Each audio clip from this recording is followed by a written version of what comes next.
തുടരെ സിനിമകളുമായി പ്രേക്ഷകർക്ക് മുമ്പിലെത്തുകയാണ് അജു വർഗീസ്. കോമഡി വേഷങ്ങളിൽ കൂടുതലായും കണ്ട അജു അടുത്തിടെ കേരള ക്രൈം ഫയൽസ് എന്ന സീരീസിൽ പ്രധാന വേഷത്തിലെത്തി കയ്യടി നേടിയതാണ്. വ്യത്യസ്തമായ സിനിമകളും കഥാപാത്രങ്ങളും തിരഞ്ഞെടുക്കാൻ അജു വർഗീസ് ഇന്ന് ശ്രമിക്കുന്നുണ്ട്. 2010 മലർവാടി ആർട്സ് ക്ലബ് എന്ന സിനിമയിലൂടെ അഭിനയ രംഗത്തേക്ക് കടന്നു വന്ന അജു ആദ്യ സിനിമയിൽ തന്നെ ശ്രദ്ധിക്കപ്പെട്ടു.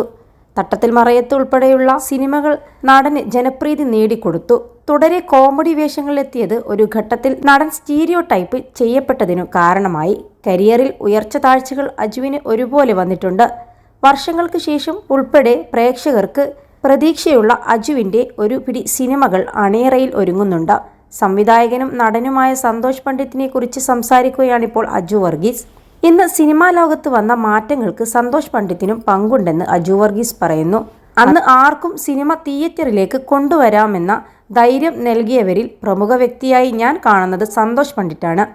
അന്ന് സോഷ്യൽ മീഡിയ പോലും സജീവമല്ല. അദ്ദേഹം അത് ചെയ്ത് ധൈര്യം കിട്ടിയപ്പോഴാണ് മൊബൈലിലോട്ട് വരെ സിനിമ വരാൻ കാരണമാകുന്നത്.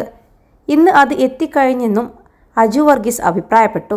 അദ്ദേഹം നമ്മളുടെ മുന്നിൽ പ്രത്യക്ഷപ്പെട്ട പോലത്തെ വേഷവിധാനങ്ങളും രീതികളും ഇന്നും സംഭവിക്കുന്നുണ്ട്. +2 ഡിഗ്രി കഴിഞ്ഞവർക്ക് വേൾഡ്സ് ഫസ്റ്റ് AR/VR ക്ലാസ് റൂമിലൂടെ സ്മാർട്ട് ഫോൺ എഞ്ചിനീയർ ആവാം. കൂടുതൽ അറിയാൻ വിളിക്കൂ ബ്രിഡ്കോ ആൻഡ് ബ്രിഡ്കോ. മുൻകൂട്ടി കാണാനായേ അത് കാണാൻ പറ്റൂ. അന്ന് കോമാളിയായി ചിത്രീകരിച്ചവരുണ്ട്. പക്ഷേ നമുക്ക് തെറ്റ് സംഭവിച്ചാൽ തിരുത്തണം. ആർക്കും സിനിമ തിയേറ്ററിലെത്തിക്കാം, സിനിമ ചെയ്യാമെന്ന് ഞാൻ അതിൽ നിന്നും മനസ്സിലാക്കി. സിനിമ പലർക്കും വിദൂരമായ സ്വപ്നമായിരുന്നു. ഇന്നത് സ്വപ്നമല്ല, യാഥാർത്ഥ്യമാണ്. അത് കുറച്ചുകൂടി കാരണമായത് ഇങ്ങനെയൊരു വ്യക്തി കാരണമാണെന്നും അജു വർഗീസ് പറഞ്ഞു. ചെറിയ മുതൽ മുടക്ക് സന്തോഷ് പണ്ഡിറ്റ് ചെയ്യുന്ന സിനിമകൾ സാമ്പത്തിക ലാഭമുണ്ടാക്കുന്നത് സിനിമാ ലോകത്ത് നേരത്തെ ചർച്ചയായിട്ടുണ്ട്. 2011 കൃഷ്ണനും രാധയും എന്ന സിനിമയുമായാണ് സന്തോഷ് പണ്ഡിറ്റ് പ്രേക്ഷകർക്ക് മുമ്പിലെത്തുന്നത്. ആരും പ്രതീക്ഷിക്കാത്ത വിജയം സിനിമ നേടി. പാട്ടുകളും യൂട്യൂബിൽ വൈറലായി. സിനിമ തീരെ മോശമാണെന്നും കൗതുകത്തിൻ്റെ പുറത്താണ് ജനം തിയേറ്ററിലെത്തിയതെന്നും അഭിപ്രായങ്ങൾ വന്നു. വ്യാപകമായി ട്രോളുകൾ വന്നപ്പോൾ സന്തോഷ് പണ്ഡിറ്റിന് ഇത് അവഗണിച്ച് മുന്നോട്ടു പോകാൻ സാധിച്ചു. കേരളത്തിൽ സന്തോഷ് പണ്ഡിറ്റിനെ ചുറ്റിപ്പറ്റി വലിയ ചർച്ചകൾ നടന്നു. മലയാളി ഹൗസ് എന്ന റിയാലിറ്റി ഷോയിലും സന്തോഷ് പണ്ഡിറ്റ് മത്സരാർത്ഥിയായി എത്തി.